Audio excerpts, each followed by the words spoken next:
El mundo es para los que la tienen clara, para los que saben lo que quieren y van a buscarlo. Saben qué música escuchar, qué deporte hacer, qué teléfono tener, a quién seguir, qué postear, de qué hablar, cuándo divertirse y qué elegir. Impulsan el espíritu emprendedor.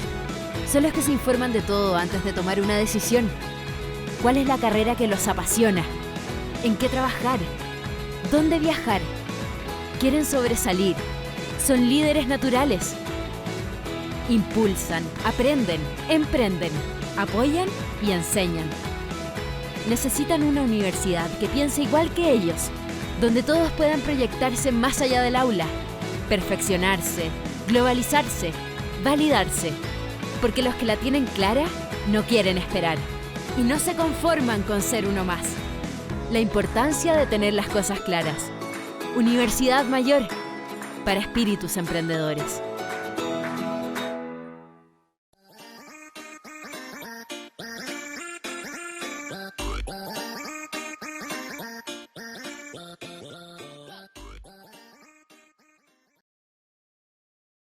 Hola a todos, bienvenidos nuevamente a una clase, espero que estén muy bien, con harto ánimo para poder empezar ya una nueva jornada. Recuerden que hoy día estamos recuperando una clase y vamos a empezar entonces a ver qué fue lo que revisamos la semana pasada, perdón, el lunes, no la semana pasada.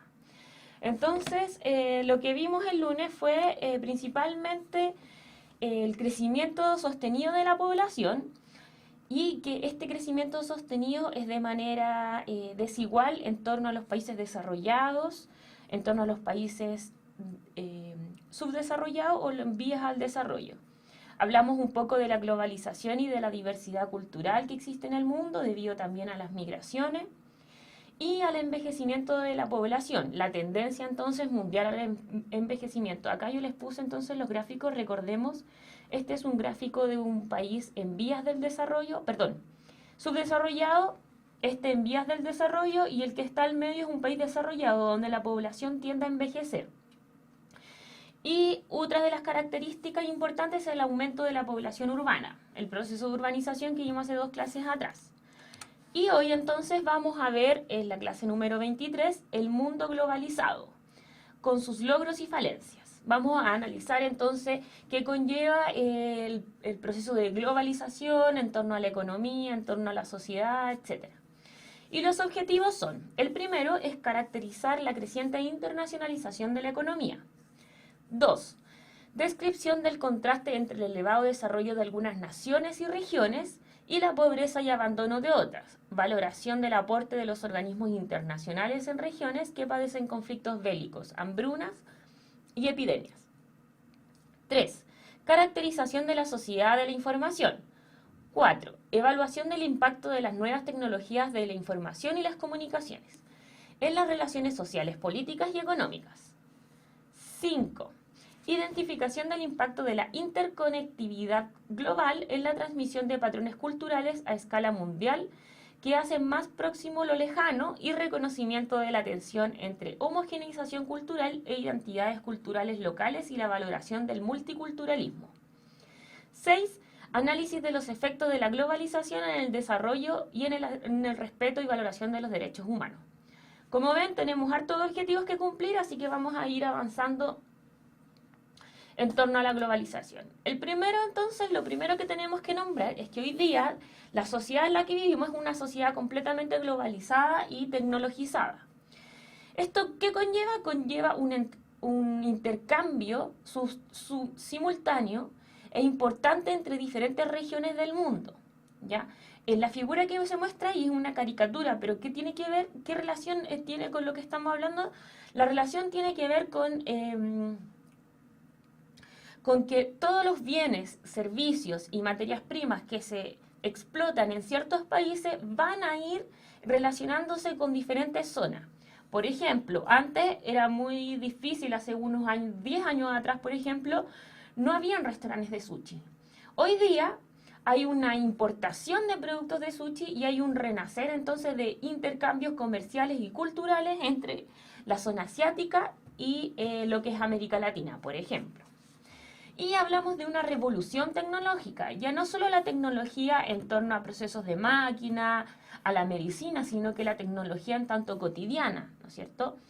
Esta tecnología manifiesta esencialmente a través del Internet, del uso de Internet y el uso de celulares. Vamos a hablar entonces de las TICs. Esto siempre lo preguntan. El concepto de TIC y de esta sigla es súper importante para que lo puedan analizar y puedan estudiarlo, que son las tecnologías de la información y de las comunicaciones. ¿Por qué es súper importante? En este mundo globalizado se releva entonces la información masiva y las comunicaciones como una de las herramientas para el individuo y el ser humano. Ahora bien, estas herramientas, las TICs, no solo potencian el comercio, sino que también últimamente han tenido una relación sustantiva con los diferentes movimientos sociales.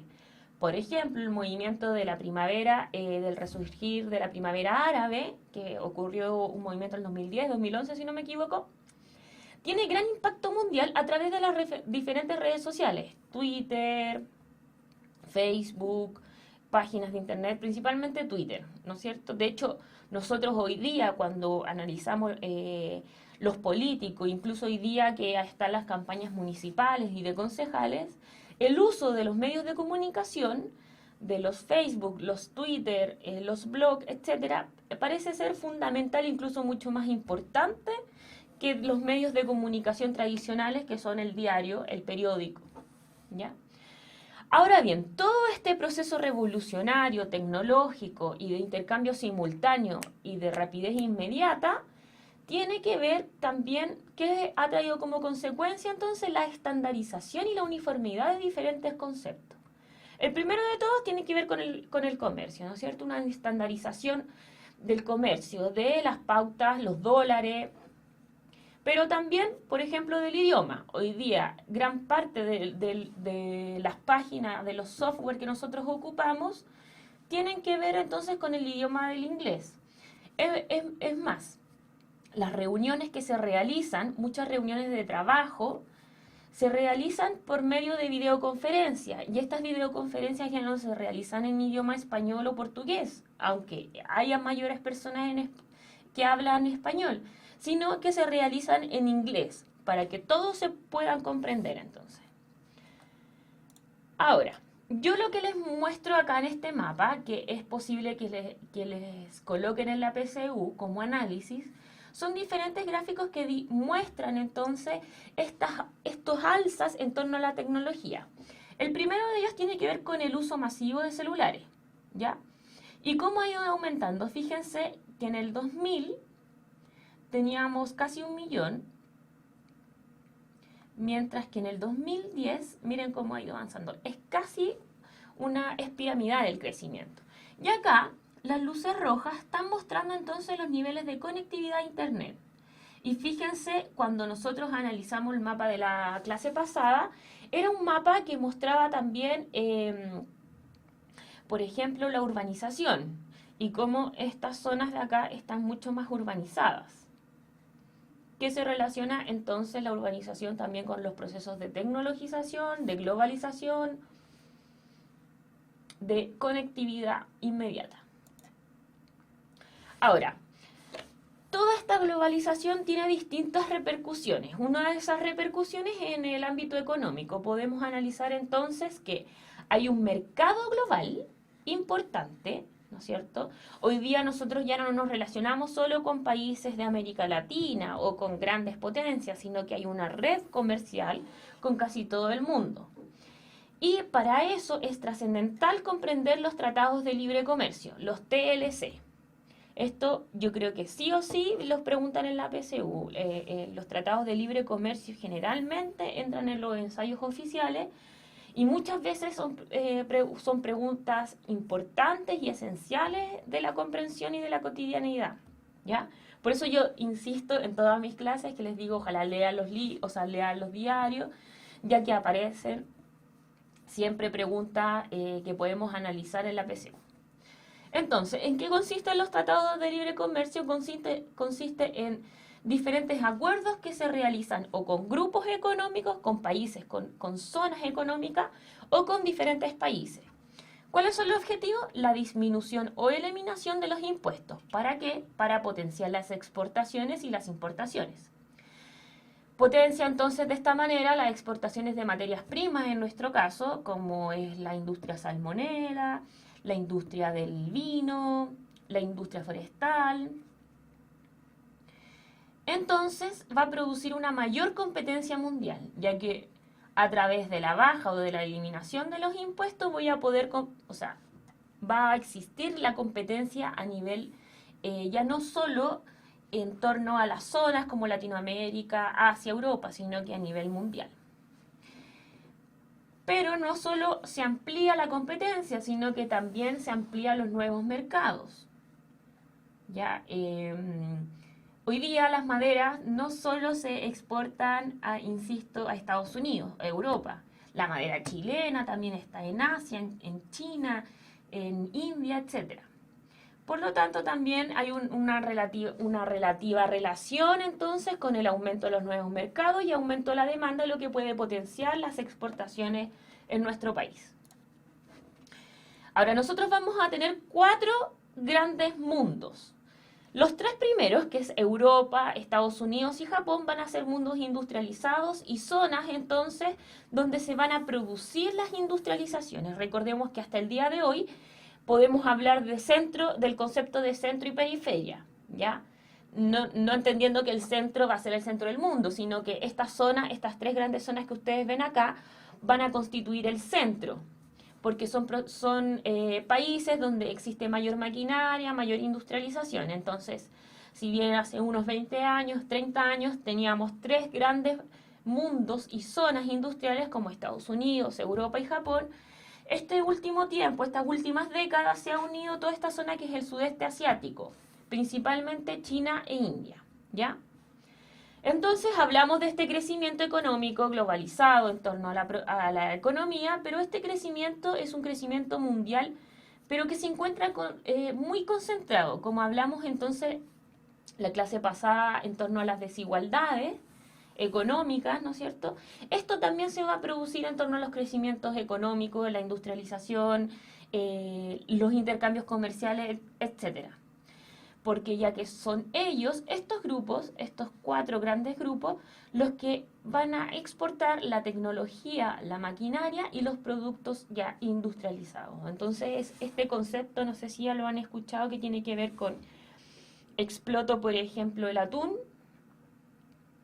mando el atún para afuera, China o India producen, industrializan el atún y Chile le compra en lata al atún. O sea, de alguna manera es un poco absurdo. Es como nosotros exportamos cobre, estos países industrializados hacen los tubos de cobre y nosotros volvemos a comprar esos tubos para poder colocarlos en las casas y en cualquier construcción. Entonces, ese proceso tiene que ver entonces con los cambios globales económicos que está viviendo nuestro mundo.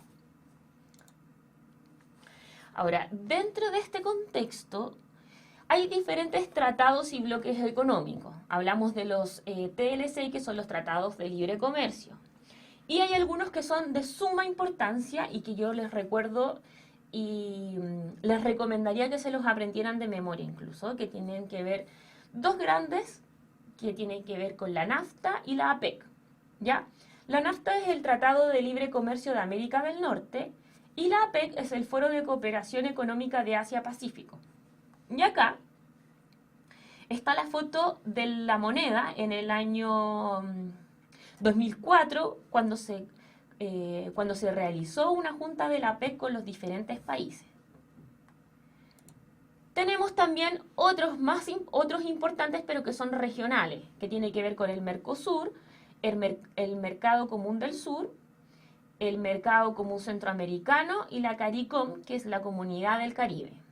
Ahora, muchas veces preguntan estos tratados y Chile pertenece a la APEC, eso es súper importante, eso claramente lo pueden preguntar. Chile es parte de la APEC. Ahora, Chile no es parte del Mercosur, solo tiene tratados con el Mercosur, ¿ya?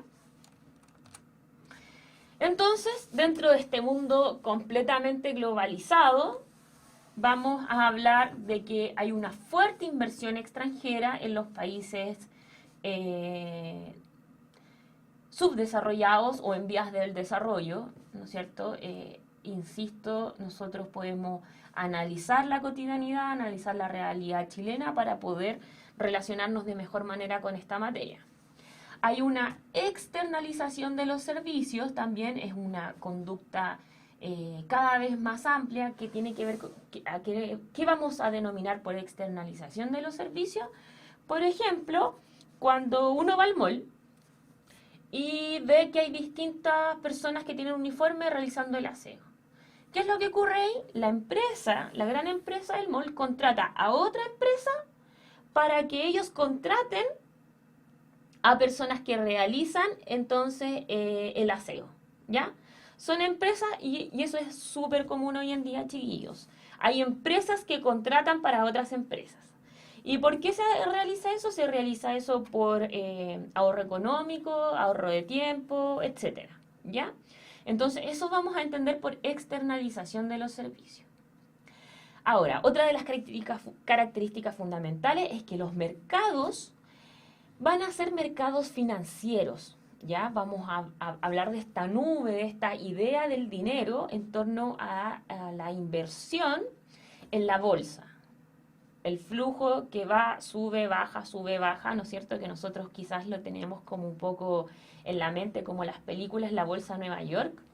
Pero hoy día entonces hablamos de mercado financiero. Si en algún momento nosotros hablamos de mercado industrializado, hoy día vamos a hablar entonces de la inversión, del dinero, del efectivo, o sea, de los crediticios, ¿no es cierto? Otro concepto importante que tienen que conocer es la deslocalización industrial. ¿A qué nos referimos con la deslocalización industrial? Nos referimos principalmente a qué. Si yo, por ejemplo, tengo un celular, el celular va a tener diferentes aparatos dentro, ¿no es cierto? Estos aparatos se construyen y se arman, voy a poner solo ejemplos, no es que sea así. Se construyen y se arman en Chile, ¿ya? Yo mando a hacer los tornillos a la India, mando a hacer la cámara a Estados Unidos, mando a hacer la carcasa a Europa, mando a hacer la memoria a, no sé, a China, Japón, etc. Y yo solamente los armo. Entonces eso tiene que ver con una deslocalización industrial. O sea, la diversidad de todas las zonas en torno a la producción de diferentes bienes. ¿Ya? ¿Por qué hay una deslocalización industrial? Porque esto abarata costos. ¿Y por qué abarata costos? Principalmente por la concepción de centro-periferia, ¿no es cierto? Tenemos un centro que es capaz, con personas más calificadas, de armar todo esto, pero la producción se requiere personas menos calificadas, donde en la periferia puede entonces bajar los precios y así. Otro de los conceptos que se relaciona con esta idea tiene que ver con la flexibilidad y rotación laboral que antes no se había visto, ¿ya? Y que solamente se relaciona con un contexto de globalización muy imponente en nuestro mundo. ¿Qué es la flexibilización laboral? La flexibilización laboral habla de realizar diferentes tareas en para un mismo o para diferentes trabajos, ¿ya? La rotación laboral es súper importante también. Antes, no sé, pregúntenles a sus abuelos, por ejemplo. Antes las personas trabajaban en una o dos empresas máximo. A veces habían personas que trabajaban 40 años en las mismas empresas, sin salirse. Y ahí podían ascender, podían tener beneficios, etc. Sin embargo, hoy día hay una alta rotación laboral. Hay un concepto súper importante que tiene que ver con el freelance, que el freelance entonces es este trabajo que ya se realiza dentro de la casa, por lo tanto permite que ya no tenga un trabajo, sino que tenga múltiples trabajos. Y son conceptos que van a ir entonces relacionándola, van a ir caracterizando este mundo comercial globalizado. Otro de los puntos importantes tiene que ver con que las empresas ya no van a ser empresas nacionales, sino que van a ser transnacionales. Una misma empresa, entonces, no va a estar ubicada solo en Chile, sino que va a estar en Perú, Bolivia, Argentina, México, Estados Unidos, etc. Y si ustedes se dan cuenta, todo esto tiene íntima conexión, porque si yo construyo, o sea, si tenemos una transnacional y tenemos mercados amplios, estas transnacionales de alguna manera también van a ocupar la tecnología y la globalización a su favor. ¿Cómo? Como les mencionaba anteriormente, entonces, teniendo, por ejemplo, reuniones por videocámara, etc. Sin embargo, estos mercados y estas transnacionales, esta flexibilización, lleva a diferentes consecuencias. Por ejemplo, la especulación en torno a los mercados financieros y las posibles crisis que ya se han desarrollado en distintos países. Y acá yo les puse el ejemplo de la crisis de Estados Unidos en el año 2008, que tiene que ver con una crisis en torno a las inmobiliarias, ya que se especuló mucho sobre las inmobiliarias. Esta idea de que yo invierto en un bien raíz, en un departamento o en una casa, y la arriendo y esa casa se va a pagar sola. Ese es el concepto, ¿no es cierto? Pero finalmente, debido a la especulación, eso no logró existir y tuvo que entrar el Estado a financiar entonces la banca privada.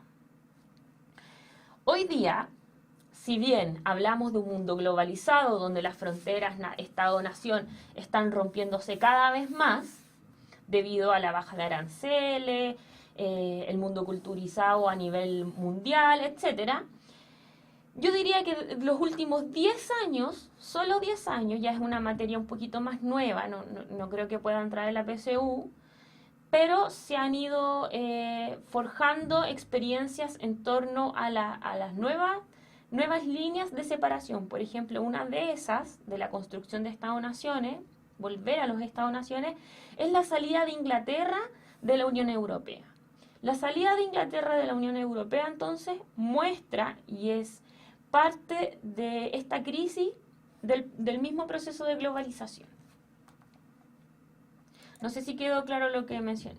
Entonces yo acá lo que pongo es que mientras hablamos de grandes globalizaciones, mientras hablamos de un avance tecnológico, de ampliación de mercados, de mayor acceso a productos de tecnología también, hay enorme acceso, ya no solo las personas que tienen grandes dineros pueden tener un celular o internet, sino que ya hay gran mayoría de personas que puede tenerlo en todo el país, gran mayoría, no todos.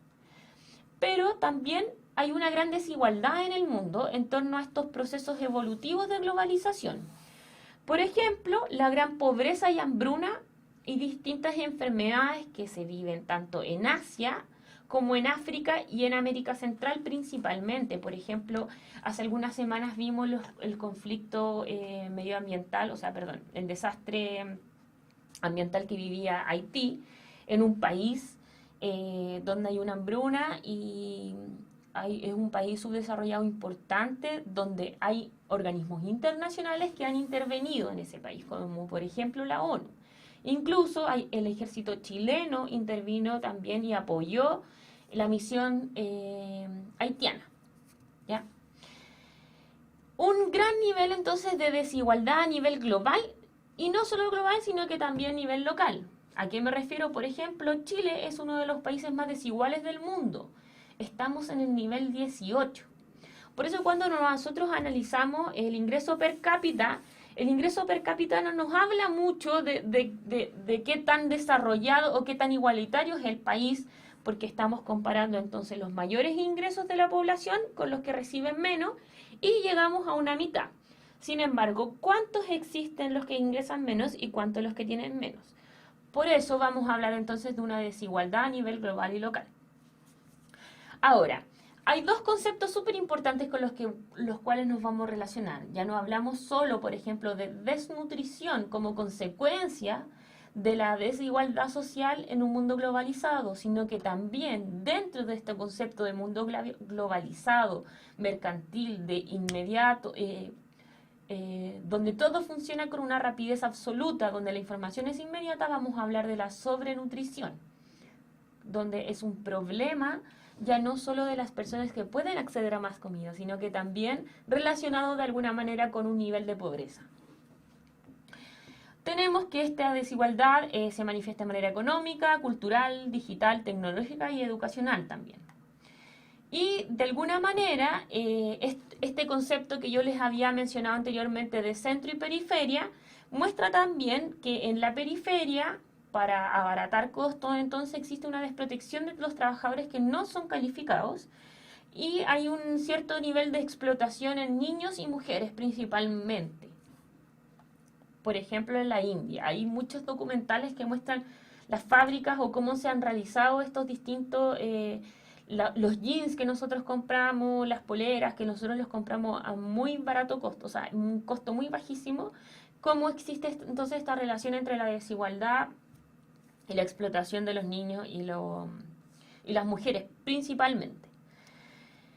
Otro de los puntos sumamente importante tiene que ver con la tecnología de la información y de las comunicaciones y es el acceso a la información mundial, a la rapidez de la información. Entonces, si hoy día algo ocurre en Alemania, todo el mundo va a estar abierto a saber, todo el mundo va a enterarse de lo que ocurre.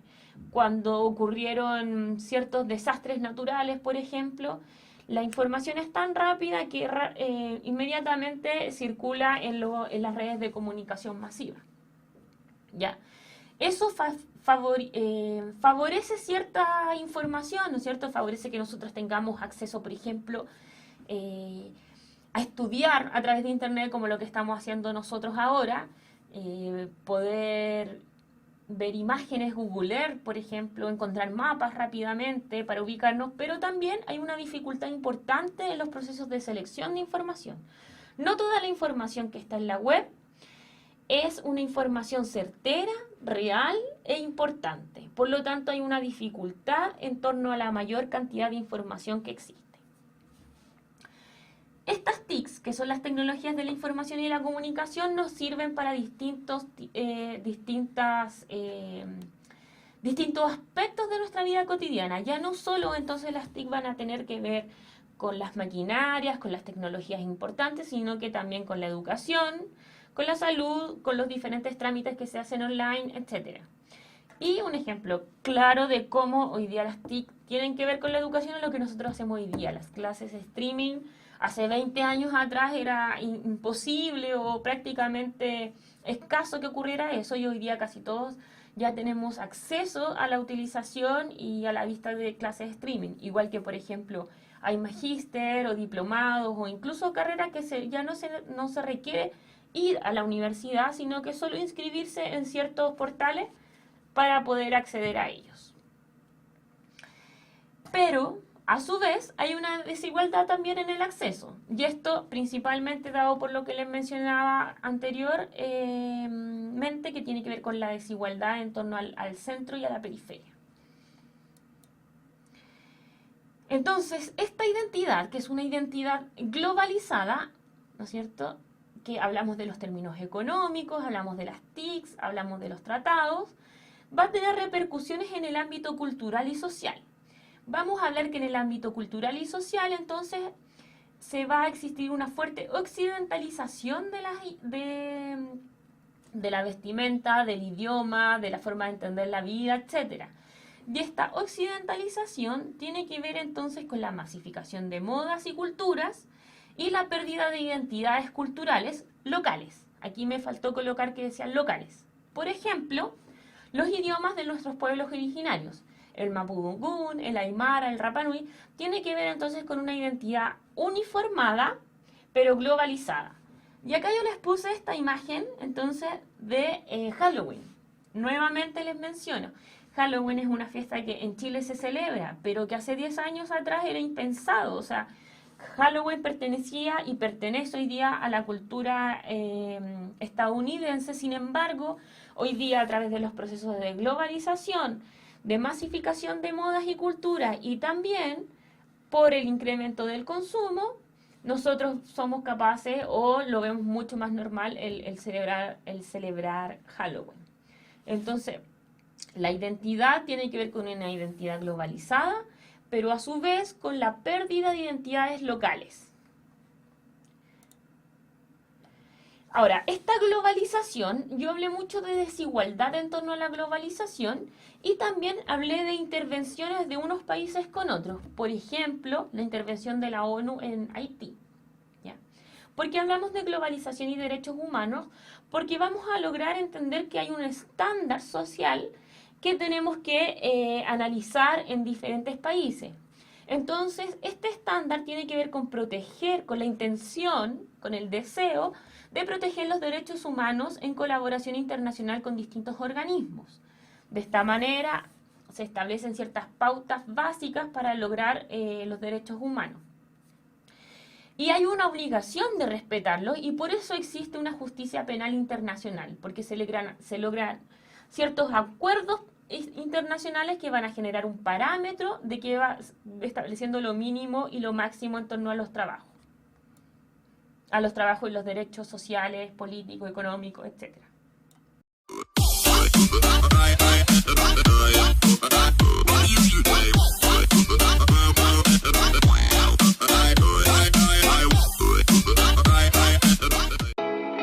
El mundo es para los que la tienen clara, para los que saben lo que quieren y van a buscarlo. Saben qué música escuchar, qué deporte hacer, qué teléfono tener, a quién seguir, qué postear, de qué hablar, cuándo divertirse y qué elegir. Impulsan el espíritu emprendedor. Son los que se informan de todo antes de tomar una decisión. ¿Cuál es la carrera que los apasiona? ¿En qué trabajar? ¿Dónde viajar? Quieren sobresalir. Son líderes naturales. Impulsan, aprenden, emprenden, apoyan y enseñan. Necesitan una universidad que piense igual que ellos, donde todos puedan proyectarse más allá del aula, perfeccionarse, globalizarse, validarse, porque los que la tienen clara no quieren esperar y no se conforman con ser uno más. La importancia de tener las cosas claras. Universidad Mayor, para espíritus emprendedores.